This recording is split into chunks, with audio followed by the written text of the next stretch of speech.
박정진의 인류학 이야기입니다. 오늘은 그 일본 그 근대 철학의 뭐 개조라 할까, 그 니시다 기타로에 대한 얘기를 하면서 또 그것과 또 한국 철학과의 관계를 얘기해 보겠습니다. 우리 흔히 뭐 일본은 이제 근대에, 동양에서는 근대에 가장 먼저 적응한 나라로 얘기하죠, 그죠? 그래서 뭐 오늘날도 뭐 일본은 그렇죠. 마치 자기들이 서양 사람인 것처럼 생각하죠. 이게 타라 입구라고 합니다. 아시아로부터 이제 벗어났다 이렇게 이제 자부심을 갖고 있습니다. 그게 뭐 근대 과학을 빨리 도입하고 산업화를 먼저 이룬 그 나라의 일종의 뭐 자부심이라고 할 수도 있죠. 근데 그 결국 이러한 나라의 그 뭐 발전 또는 근대화는 이 철학과 긴밀한 관계가 있습니다. 그래서 제가 이제 그 일본 철학이나 한국 철학을 비교해서 보니까 일본이 역시 그 한국보다 뭐 대개 한 100년 정도 철학이 앞선 것 같아요. 참 100년이라는 게 굉장히 그 긴 세월입니다. 근대로 봤을 때는. 근데 그 일본 철학의 개조 그 니시다 기타로라는 이제 사람이 있습니다. 니시다 기타로.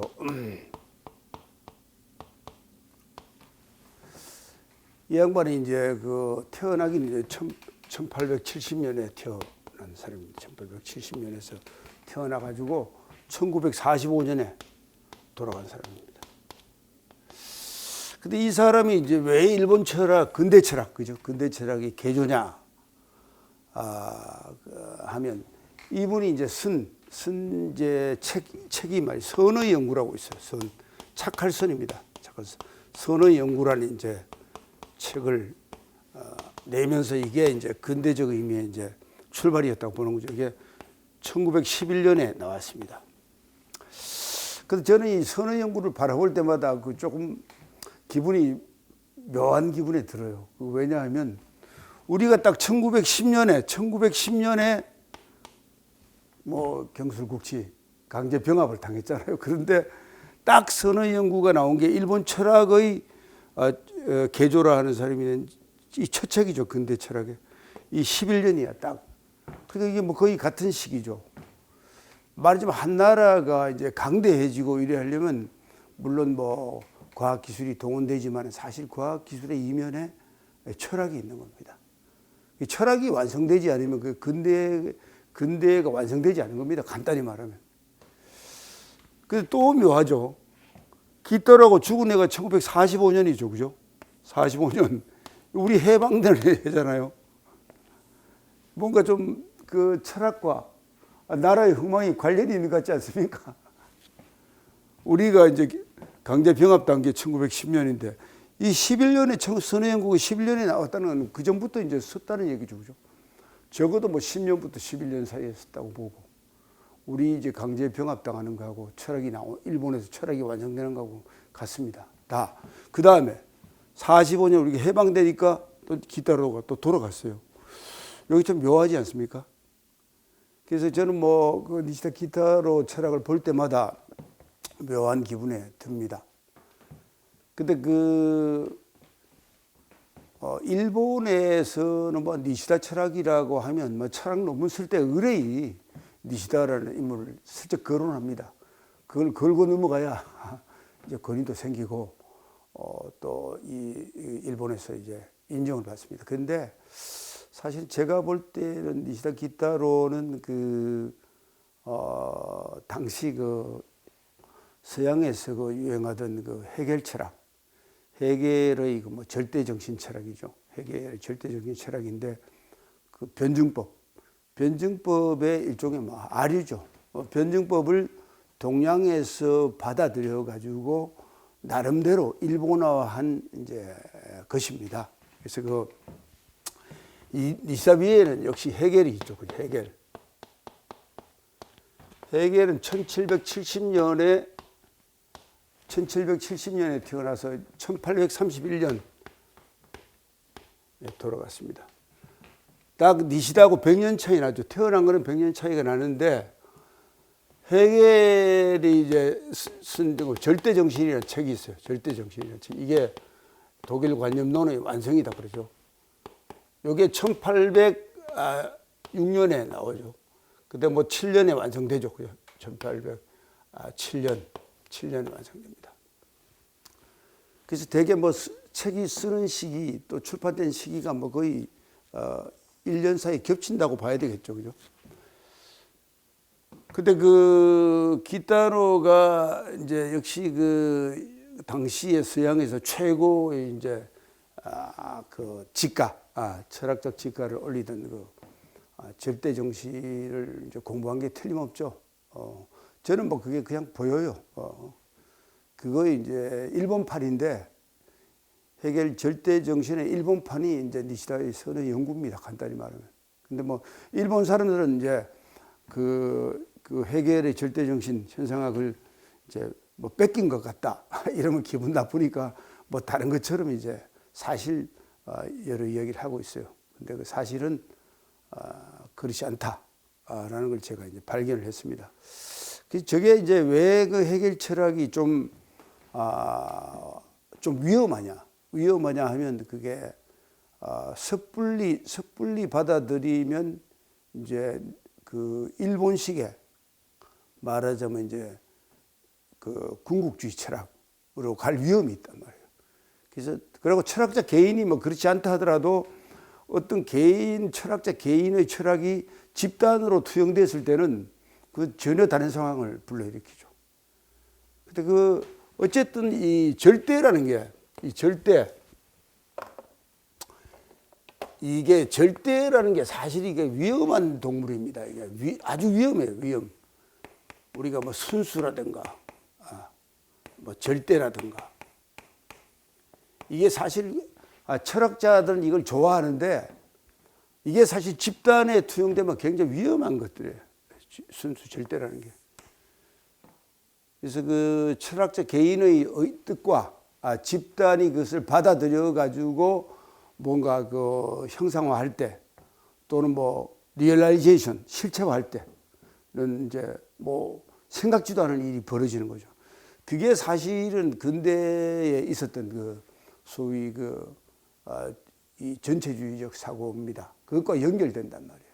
그러니까 이 순수와 절대라는 게 굉장히 위험해요. 사실은 위험한데 철학자들은 이걸 이제 좋아하죠. 근데 니시다 철학이 니시다 철학은 뭐 순수 경험이란 말을 중시해요. 순수 경험. 그러니까 뭐 경험 철학에서도 이제 순수 경험. 경험은 경험인데 왜 순수냐? 이거 재미있죠? 우리가 뭐 사물을 느낀다 이게 경험 아닙니까? 뭐 날씨를 느낀다 이게 다 경험 아니에요. 경험인데 왜 순수 경험이냐 이거야. 순수라는 말과 절대라는 말이 붙으면 이게 이제 관념 철학이 된다. 이게 바로 관념을 의미하는 거죠. 관념이 아니면 순수가 어디 있습니까? 관념이. 여러분 한번 생각해 보십시오. 아니 관념이 아니면 순수가 어디 있고 관념이 아니면 절대가 어디 있습니까? 없거든요. 그래서 그 관념론이라는 걸 이제 바로 이런 데서 이제 드러내는 겁니다. 그래서 이제 일본에서 니시다의 뭐 후학들이 뭐 니시다 철학은 뭐 헤겔 철학과 이제 다르다 그러면서 여러 이제 얘기를 합니다. 그래서 그 중에 대표적인 걸 얘가 이제 들어보면 마치 헤겔 철학과 다른 것처럼 이제 얘기를 하거든요. 그게 철학이 아직 성숙되지 않은 탓이에요.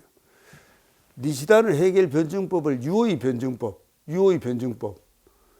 이 주어의 변증법, 과정적, 시간적 변증법, 노예마적 변증법이라고 이제 자기는 헤겔과 다른 걸 주장을 해요. 다른 걸. 근데 그 자신은 반대로 무의 변증법, 장소적 변증법, 노예 시스적 변증법 이렇게 이제 얘기하는 거예요. 사실 이게 어디서 이게 이제 문제가 있냐면 원래 이때만 해도 이제 철학이 덜 성숙했죠. 원래 그 시간과 공간이라는 게 여러분 어떻습니까?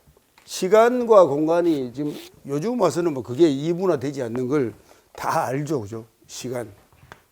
시간과 공간이란 게 우리 말은 따로 하죠. 시간, 공간 하는데 시간과 공간 둘이 아니란 말이야. 시간과 공간 하니까 시간 따로 있고 공간 따로 있는 것처럼 이렇게 느끼잖아요. 시간은 말하자면 좀 더 설명하면 공간의 시간이에요. 공간의 시간. 공간은 뭐예요? 반대로 시간의 공간이에요. 시간의 공간. 시간의 공간이란 말이에요. 그래서 이걸 시지간, 시간의 시지간이를 한문으로 하면 시지간이라고 하죠. 이렇게 간. 이것도 뭐 공간에 공지간, 사이가 있다는 걸 드러내서 얘기를 합니다. 이게 사실 하나죠. 이게 하나예요, 하나. 그래서 요즘 시공간이라 하죠. 뭐 근대 철학에는 이제 시공간이라 합니다. 시공간. 시공간이라는 건 지금 상식이죠. 시공간이라는 게 상식인데, 물론 그게 이제 아인슈타인의 그 상대성 원리 같은 게 나와서 시간과 공간이 아니라 시공간이다 이렇게 이제 그 정립이 됐죠. 근데 뭐 이때만 하더라도 약간 이제 시간과 공간이 뭐 다른 것처럼 느끼죠, 그죠? 물론 이제 그 역시 니시다가 예민하니까 자기는 이제 해겔이 시간의 축에 따른다면 자기는 공간의 축을 따른다 이렇게 이제 한 거죠. 사실이 같은 거죠. 같은 건데 어쨌든 간에 그 나름대로 자기가 이제 자기 철학을 정립한 것은 맞습니다. 그래서 양면성이 있죠. 자기 철학을 정립했다도 되지만은 사실은 해겔의 아류다.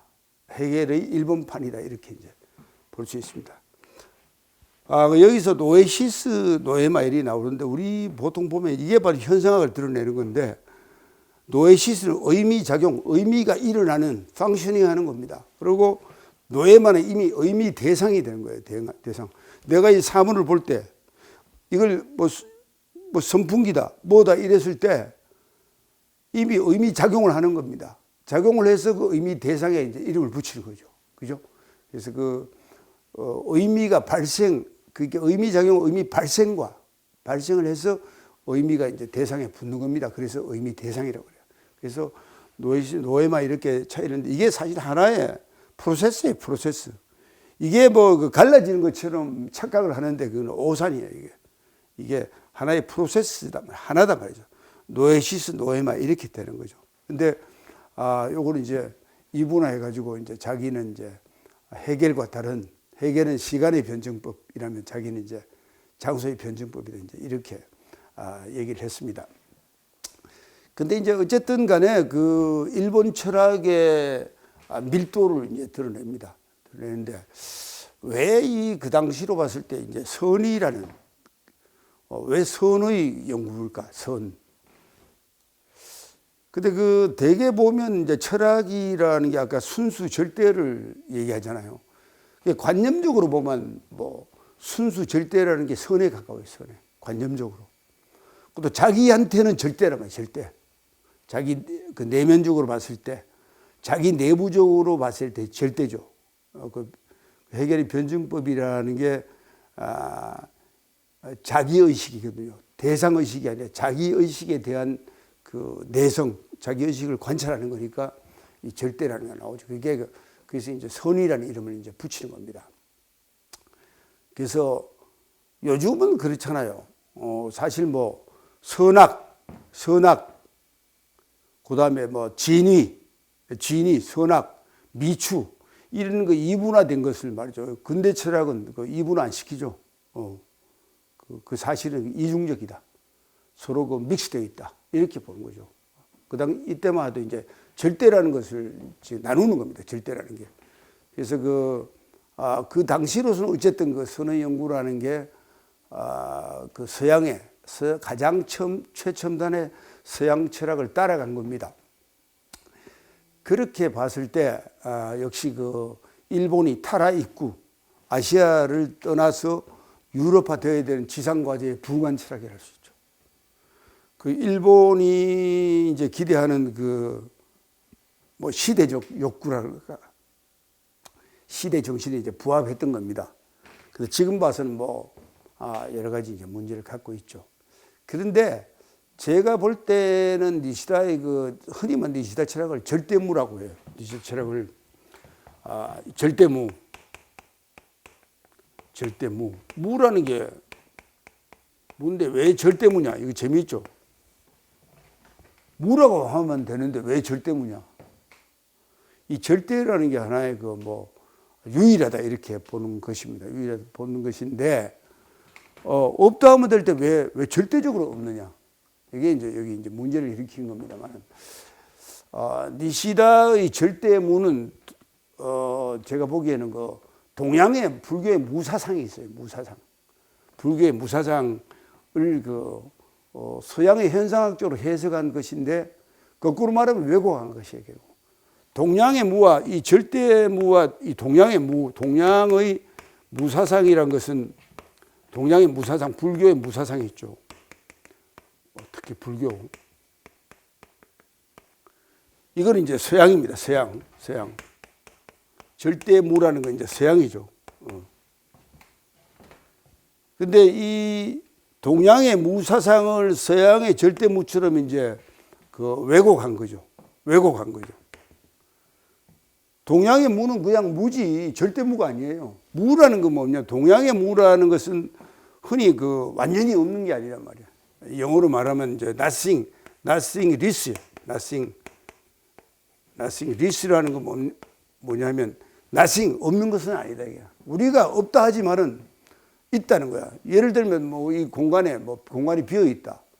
내가 이제 볼 때 내가 추구하는 것, 내가 원하는 것은 없을지 몰라도 다른 무엇이 있다는 거예요. 분명히 완전히 없는 건 없어요. 뭐가 있기라도 있지. 그래서 없는 것 같지만 있다라는 게 동양의 무야. 근데 절대무는 뭐야? 이건 완전히 없는 거죠. 뭐 흔히 완전히 없다 해서 NESS 붙여요. nothing도 좋고 니시도 좋은데 다르죠. 그러니까 말 니시다 철학은 동양의 이제 니시다가 그 교토의 교토학파의 이제 원조인데 교토에 있으면서 이제 당시 그 묘법상가 그럴까 아마 그 절에가 선불교의 사찰에서 이 참선을 많이 해요. 참선을 많이 했는데 자기 참선을 하면 자기 내부적으로는 절대가 돼요. 절대. 내부적으로 자기 자의식으로는 절대가 돼요. 되는데 그걸 외부에 요구를 하면 어떻게 돼요? 내가 도달한 절대를 밖에 다른 사람한테 요구를 하면 어떻게 돼요? 이게 굉장히 위험해지는 겁니다. 바로 그게 그 일본의 그 가미가제, 그러니까 뭐 우리 가미가제식 죽음 또는 이제 그 이전에 그 사무라이 정신의 할복하는 거 있죠. 그것과 바로 연결되는 겁니다. 그래서 그 상당히 그 깊이 다뤄보면 이제 재미있죠. 재미있는데 그 서양에 적응하려고 적응한 철학이었던 분명한데 그걸 동양의 무사상 nothing this를 끌고 가서 서양의 절대문 nothing this 없다 진짜 없다라는 거로 이제 해석을 한 거야. 그럼 내가 정말로 완전히 없는 건 뭐야?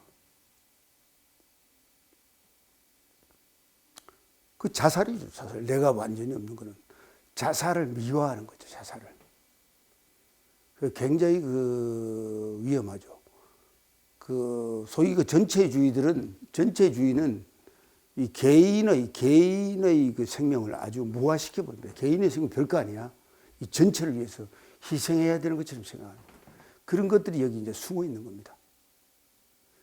그래서 일본의 뭐 유명한 철학들이 그 후학들이 뭐 니시다를 막 자기 그 근대 철학의 원조니까 개조니까 막 치켜 올리죠. 제가 볼 때는 그게 바로 일본의 소위 그 가미가제식 철학의 가미가제식 죽음을 철학적으로 미화한 겁니다. 철학적으로.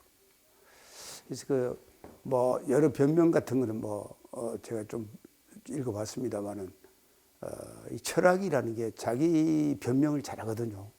원래 철학 자체가 자기 변명의 학이야. 그 소크라테스부터 그랬다고. 변명이 아닌데 변명을 잘하지만은 결국은 그 일본의 군국주의에 봉사했다. 철학적으로 그러한 군국주의적 죽음, 가미가제식 죽음, 그 이전에 핫버크식 죽음을 미화한 거란 말이에요. 그래서 일본에는 전반적으로 죽음의 미학이 있어요. 죽음의 미학. 한국 사람은 뭐 죽음을 별로 좋아하지 않아요. 뭐 개똥밭에 이승이 좋다 이런 말도 있는데 그 일본 사람은 죽음의 미학을 좋아해요. 죽음이 깔려 있어. 그래서 뭐 어떻게 하다 되면 인위적 죽음을 택하는 경우가 많단 말이야. 너 죽으라고 칼을 준단 말이야. 칼을 주면 이제 그래서 그 할복이라는 그 의식 절차를 봐도 죽음을 위화시키고 이래 가지고 이제 리추얼화, 의례화합니다. 그래서 뭐 할복에 죽으면 그게 이제 그러한 집안은 이제 하나의 그 귀족 집안이 된다든지 굉장히 그 어떤 마을에서 높임을 받는 존경을 받는 집안이 됩니다. 재밌죠? 죽었기 때문에 이제 신성화되는 거죠. 그게 이제 인위적으로 한단 말이야. 근데 그 뭐 어느 나라 문화든 간에 나라를 위해서 뭐 죽은 사람들은 그 상당히 그 신성화하잖아요. 그 성수로 성자도 붙이기도 하고 뭐 신의 경지 붙이기도 하는데 그게 잘못됐다는 게 아니고 너무 그걸 인위적으로 할 때는 이제 문제가 있는 거죠. 그래서 그 니시다 철학을 이래 보면 자기가 마치 뭐 해겔과는 이제 다른 것처럼 이렇게 많이 주장하는데 또 본인도 그래 주장을 했고 후학들도 그렇게 이제 변호를 했지만 사실은 그렇지 않다라는 걸 이제 제가 느끼게 됩니다. 그래서 이러한 그 니시다 철학은 일본 정신의 이제 양면성이 되죠. 어떻게 보면 한쪽에서 보면 철학의 완성, 철학의 정립, 근대 철학의 정립이 되지만은 다른 쪽에서 보면 이제 일본적 문화, 죽음의 미학을 철학적으로 합리화했다. 그렇게 이제 볼 수 있는 겁니다. 제일 재미있는 게 보면, 근데 그 헤겔과 이제 독일 철학과 소련의 그 독일 철학에서 진행된 이제 그 독일의 마르크스가 독일 태생이지만 결국 소련에 이제 어떤 철학을 제공합니다. 일본이 이제 니시다 기타로 철학이 있는데, 헤겔과 마르크스, 니시다 기타로 이거는 각각 이 세 나라에서 철학적 작용을 합니다. 철학적. 그래서 독일의 절대정신이라는 게 유심론이죠.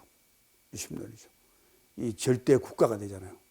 물론 독일이 이제 후발 선진국으로서 그 당시 국가가 그 프러시아에서 빨리 국가를 이루지 못했어요. 통일을 못해서. 나중에 통일한 이유가 좀 됐습니다. 그래서 국가를 만들기 위해서 국가 철학이 필요했던 거야. 그 절대 정신은 뭐 절대 국가와 바로 통하는 거죠. 근데 이것이 헤겔이나 또는 그 후학의 니체가 원하지 않았던 간에 집단적으로 전개된 게 국가사회주의입니다. 집단적으로. 그 철학자 개인이 원하는 게 아니야. 그냥 철학을 내놓으면 집단적으로는 그게 왜곡되는 거예요. 역사적으로. 독일은 이제 국가사회 나치즘이라는 게 나와요. 이게. 근데 재미있게 독일에 이제 마르크스가 독일 출신인데, 마르크스 자본노이라는 거 영국에 가서 이제 망명 때 이제 쓴 건데, 어쨌든 막시즘이라는 게 그 러시아에 들어가서 소비에트를 만들어내죠. 이게 유물론이죠. 그래서 유심론과 유물론을 우리가 반대로 생각하는데 이게 가역 관계에 있습니다. 유심론을 주장하면 유물론을 주장하게 되고 유물론을 주장하면 유심론을 주장하게 됩니다. 흔히 보면 그 반대처럼 느껴져요. 그 의식에서는 그렇지 않습니다. 이 가역 관계에 있다는 거죠. 그래서 어떻게 보면 유물론은 일종의 그 관념론의 절정이라 볼 수 있어요. 유물이라는 게 물질만 있다고 생각하는 관념이죠. 물질이 아니죠, 그게. 사실은. 그 존재가 아니란 말이야. 내가 생각하는 거란 말이야, 그것도. 그러니까 주관이든 객관이든 간에 다 관념이란 말이야. 우리가 객관이라고 하면 관념이 아닌 것처럼 느끼잖아요. 객관은 뭐 사물이 그렇게 있다 느끼는데 절대 그게 아니에요. 주관이든 객관이든 관념입니다, 관념. 그래서 그 관념의 절정이 이제 그 절대 정신인데 그것이 사실 막스에서 바로 유물론이 됐잖아요. 그 뒤집어도 아무 상관이 없는 거예요. 원래 그런 성격을 갖고 있는 겁니다. 그래서 이 독일 추세 마르크스가 역시 유물론을 만들었죠. 이게 절대 물질이죠. 유물론이라는 게. 이걸 역사적 전개로 보면 유물 사관이 돼요. 근데 이것이 공산사회주의 볼셰비즘과 이제 연결되는 이게 다 사회주의죠. 사회주의. 그래서 이런 철학이라는 게 이렇게 연결이 되는 겁니다. 그래서 유물론이야말로 가장 관념론의 극단이죠. 관념론의 극단이죠. 그것은 어떤 존재에 대한 얘기 아니에요. 그게 사물로서 바라본 그 관념의 이제 절정이 유물론입니다. 그래서 지금은 근대라는 게 사실은 이 유물론이 사실 지배하고 있죠. 지배하고 있고 이것이 이제 자연과학이란 것은 이제 이것도 전반적으로는 이제 그 물질을 숭배하는 물신 숭배의 가치가 유물론과 자연과학이 다 물신 숭배의 계열에 속하는 거야. 우리 전체가 이제 그렇게 있습니다. 근데 일본은 바로 해겔의 절대 정신을 절대 무로한 거야. 동양에 원래 무사상이 있는데 선불교를 좋아했으니까 선을 알 거 아닙니까? 아는데 이게 우리 선불교의 선은 흔히 말하면 이제 착할 선이라는 의미가 있어요. 그래서 이것을 해겔식으로 해겔 철학을 가져와서 일본에 정립한 게 절대무라. 이게 개인적으로는 선이 되는데 집단적으로는 독선이 돼. 개인적으로 선이 돼. 절대적으로는 내가 무엇을 신봉하고 이게 좋잖아요. 좋은데 이게 집단적으로 잘못되면 이제 집단적 독선이 되는 거예요. 독선. 그래서 일본의 이제 군국주의가 되는 겁니다. 이게 고대 이제 군국주의가 이제 근대적 의미인데 중세 이 소위 도요토미 히데요시에 의해서 이제 천하 통일이 되고 그 다음에 그 후에 일본의 이제 근대가 전개되는데 그 소위 중세와 근대 사이에 이제 그 활발했던 게 사무라이 정신이죠. 일본 사무라이 정신 잘 알죠. 그런 것과 다 관련이 있습니다. 그래서 결국 이제 이 세 나라를 연결해서 보면 근대화라는 관점에서 봤을 때는 후발 후발. 근대를 알긴 아는데 프랑스나 영국이나 프랑스나 미국은 그 후지만은 영국, 프랑스에 비해서는 이제 늦게 출발한 거죠. 늦게 출발했기 때문에 이제 국가주의적 관점이 많죠. 국가주의, 국가사회주의적 관점, 국가주의적 관점, 궁극적 관점 이게 다 독일의 이제 그 해겔 철학과 관련이 있습니다. 그래서 해겔이 이런 이게 이제 전체적으로 보면 전체주의인데 해겔이 전체주의를 원하든 원하지 않았든 간에 이제 관련이 되는 거죠. 그래서 철학자 개인의 철학과 그것이 집단적으로 어떤 패턴화될 때, 집단적으로 현실화될 때 되는 것은 차이가 있습니다. 철학자 개인이 원하든 원하지 않든 차이가 있는 거죠. 근데 이제 이렇게 볼 때 이제 흔히 일본이 사무라이의 나라라고 하는데 우리는 어떤 나라라 그런가? 선비의 나라죠. 그리고 일본이 사무라이 이 나라를 우리가 이제 선비 나라 그런데 참 이 어떤 것이 옳다 그러다 말할 수 없어요. 그게 하나의 문화적 특성이죠. 문화의 특성인데 일본 같은 경우에는 이게 지금도 이 사무라이 정신에서 바로 군국주의라는 게 일본은 말이죠. 하시라도 군국주의가 나올 준비가 되어 있는 나라입니다. 이게 이제 중세, 이게 사무라이가 이제 중세고, 근대라 볼 수 있죠.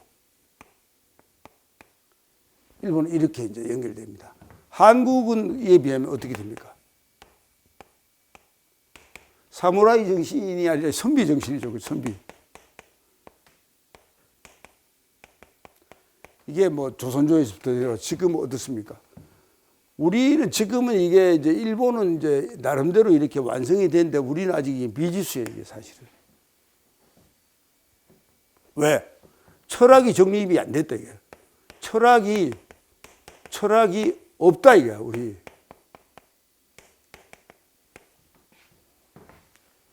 이 조선조의 선비 정신이 소위 그 성리학적 전통이 있었는데 어쨌든 그 지금은 그것이 그 이 전통을 잇고 또 근대화되어 가지고 나름대로 뭔가를 만들어야 철학을 만들어야 되는데 철학이 없어 지금. 우리가 이제 철학이 없는 거죠. 마치 뭐 철학 공부를 많이 하고 뭐 동서 철학을 많이 이제 떠들고 아는 것처럼 하는데 결국은 뭡니까?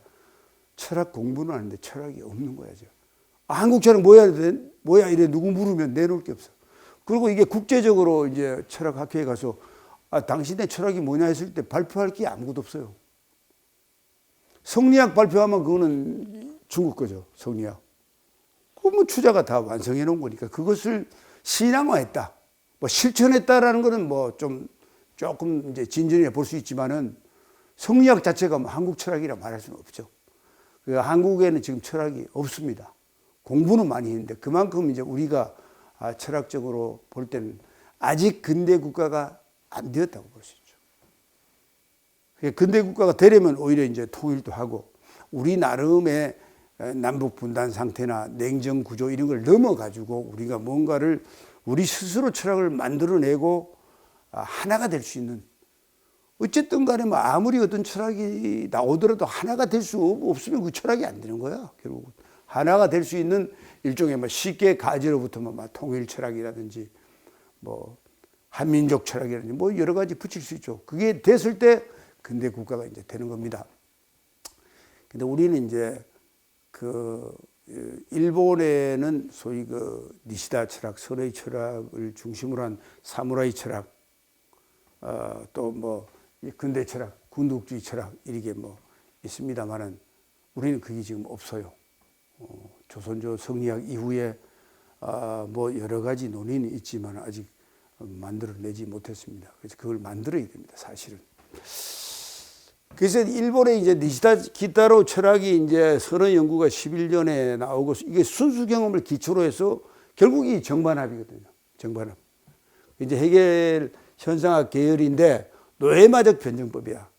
해겔이 노예마적 변증법이라면 노예 시스적 변증법이라고 자기는 주장하고 그다음에 절대 정신 해겔의 절대 정신에 비해서는 자기는 절대물을 주장했단 말이야. 이 집단적 독선이 돼서 절대 국가 가미가제 신풍 말이죠. 가미가제적 어떤 그 죽음의 미학을 철학적으로 합리화했다고 그러죠. 근데 이게 1911년인데 제가 이제 책을 쓴 그 역동적 자기 개폐 이론이라는 게 이게 요즘 봐서는 이제 신체적 존재론이나 이런 신풍요도라는 개념으로 제가 이제 계속 정립을 해 들어가 있어요. 여기에 관련된 책들이 한 10권 정도 됩니다. 되는데 이게 이제 한 게 제가 1990년 전후였어요. 그게 상당히 차이 나죠. 11년에 90년이니까 한 80년 정도 차이가 나는데 결국 우리 철학을 누군가 만들어내야 돼요. 꼭 저만 만들어내는 게 아니라 누군가 만들어내야 돼요. 그랬을 때 근대 철학을 가진 근대의 자생 철학을 가진 근대 국가가 이제 되는 겁니다. 근데 이제 니시다나 해겔 철학을 내가 이제 검토를 해보니까 이 종교적으로 절대는 괜찮아요. 내가 어떤 신앙을 절대적으로 믿는다 이거 괜찮잖아요. 아무 문제가 없죠. 내가 절대적으로 믿는데 종교적 절대론이나 과학적 절대론, 뭐 뉴턴역학이 절대역학 아닙니까? 이거는 뭐 문제가 없어요. 유효한데 사회적, 집단적 절대론은 위험하다는 거야. 집단적 절대론. 집단적 절대론은 이제 전체주의로 흐를 위험이 있다. 그래서 우리가 이런 걸 이제 잘 생각하면서 그 한국 철학을 만들어 가야 됩니다. 그래서 오늘 뭐 니시다 철학을 얘기하면서 또 일본에는 어쨌든 니시다 철학이라는 거대한 그 철학 체계가 있지만은 한국은 아직 그런 체계가 없다라는 걸 얘기 드렸고 우리 철학이 어떤 형태로 만들어질 때 가제로 뭐 통일 철학, 뭐 한민족 철학 이렇게 얘기했는데 철학이 만들어질 때 이제 우리가 근대화 된다는 거죠. 제가 이제 주장한 신체적 존재론 같은 거 이런 것도 이제 굉장히 중요하죠. 그래서 이 무나 공이나 허개념, 동양의 무의 이런 것을 포괄하면서도 근대의 그 존재론이라는 게 지금 철학적 대세입니다. 종래의 존재론은 현상학적 존재론, 즉 말하면 존재자적 존재론이야. 근데 근대에 이제 와서는 자연과학을 넘어서는 어떤 철학을 말할 때, 뭐 철학이 자연과학에 종속되면 철학이 필요 없잖아요. 자연과학만 있으면 되잖아요. 근데 그럼 철학이 왜 필요하냐 했을 때 과학이 아닌 어떤 존재론을 만들어야 되기 때문에 이제 존재론적 존재론 이렇게 얘기를 해요. 이제 존재론의 계열로서 내가 네오샤머니즘을 이렇게 주장한 겁니다. 그래서 이 존재라는 말이 지금 굉장히 중요해요. 이거는 존재론적 존재론의 맥락에서 존재론이죠. 종래의 존재론이 현상학적 존재론의 맥락에서 존재란 말이야. 근데 이 존재라는 이제 존재론적 존재라는 것을 이제 우리말로 이렇게 쉽게 풀이를 하면 우리 뭐 존재는 즉이다. 즉. 요즘 보니 뭐 공즉시색, 색즉시공. 그렇죠. 공즉시색, 색즉시공 할 때 그 즉입니다. 즉이란 게 뭐냐? 손바닥 같은 거야. 손이잖아요. 손이 있는데 손이라는 것은 바닥이 있고 손등이 있잖아요. 손바닥, 손등이 이게 하나잖아요. 손바닥만 손이라면 안 된단 말이야. 이게 이제 반증하는 거예요. 반할 수 있다 이게 즉이에요. 그래서 공이 공즉시색, 색즉시공이 될 수 있을 때 이제 즉입니다. 존재는 이제 한자말로 말하면 바로 즉을 의미하는 겁니다. 근데 이게 이제 감각적으로 말하면 느낌이에요. 필링이에요, 필링. 필링이라는 것은 내가 어떤 feel하면 느끼는 건데 대상과 내가 하나가 되는 거야. 우리가 지각이라 하면 이미 지각의 대상이 저걸 대상화시키는 거야. 지적으로 대상화시키는 거야. 이건 느낌은 지적으로 대상화시키지 않는 하나가 되는 것이죠. 느낌이란 거. 존재는 즉이며 느낌이다. 존재는 또 동시성이야, 동시성. 나라는 나와 상대방, 또 주체와 대상이 동시적으로 있는 거죠. 내가 먼저 있고 주체가 뒤에 있다. 또는 주체가 먼저 있고, 객체가 먼저 있고 내가 뒤에 있다. 이렇게 말하면 안 돼요. 동시적으로 있는 거야. 이게 이제 흔히 가역 관계, 가역 왕래 관계에 있다. 이런 말을 하죠. 이게 선후 관계가 되면 안 되는 거야. 뭐가 선이다, 후다 하면 안 되는 거야. 그러면 이미 현상학으로 넘어. 뭐가 선이다, 뭐가 후다, 뭐가 주체다, 대상이다 하면 다 현상으로 넘어가는 거예요. 존재는 이제 동시적이다. 이거는 이중적이죠. 바로 나, 너, 나 이게 가역광해하니까 이중적이죠. 존재의 의미에는 선후, 상하, 좌우, 내외가 없다. 선후라는 앞이다, 뒤다, 위다, 아래다, 좌다, 우다, 내외가 없는 게 존재야. 우리가 이제 이걸 선후, 상하, 좌우, 내외를 따지면 이미 존재가 아니야. 현상이야, 현상. 그 존재는 또한 육하 원칙이 아니다는 거야. 우리가 누가 언제 어디서 무엇을 어떻게 왜를 따지면 존재가 아니야. 이걸 쉽게 말하면 존재는 존재 이유가 아니야. 존재는 그냥 존재이지 이유가 아니야. 이유를 따진다는 건 이미 육하 원칙을 따지는 거거든. 그러니까 그 존재는 사이 간자인데 이 시간이나 공간이 다 사이 간자가 있죠. 이거 인간에도 있잖아요. 사이간이 아니다는 거예요. 존재는 사이가 아니야. 시간에도 이미 공간이 있고 공간에도 이미 시간이 들어있다면 이거는 뭐 현대 철학의 기본이에요. 존재는 인간이 규정한 것이 아니다요. 인간이 규정해 가지고 뭐 이게 이렇다 저렇다 하는 것이 아니야. 그냥 본래부터 있는 거야. 본래부터 있는 거야. 내가 뭐 그것을 증명하거나 뭐 어떻다고 규정한다고 해서 있는 게 아니란 말이야. 존재는 인간이 규정한 것이 아니다. 인간이라는 말에 이미 현존재의 특성이 있다. 인간 이 자체가 이제 그 하이데거 같은 거 인간을 현존재로 했지만은 그거는 뭐 하이데거가 자기 철학을 정기하기 위해서 현존재라 붙였지만은 엄밀하게 말하면 인간이란 말에 이미 그 현존재의 특성이 있는 거죠. 그래서 근대 그 존재론적 철학을 접할 때 우리가 이제 어떻게 존재를 느끼게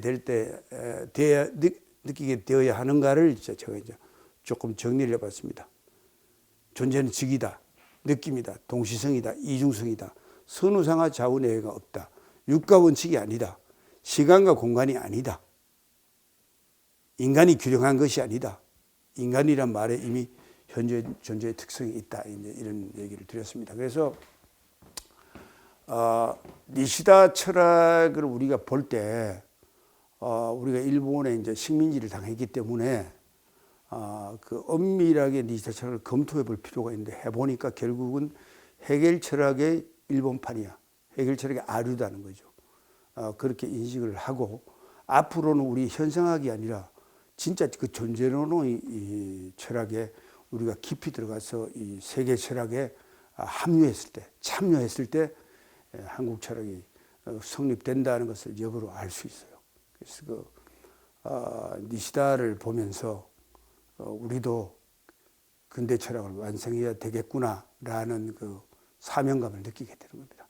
오늘은 뭐 일본 니시다의 선해 연구를 중심으로 근대와 현대 철학이 어떻게 상관관계에 있고 그것이 철학자 개인이 아니라 국가적으로 이제 들어갔을 때 어떤 형태로 전개되는가를 얘기를 했습니다. 이상으로 선해 연구에 대한 이야기를 마치겠습니다.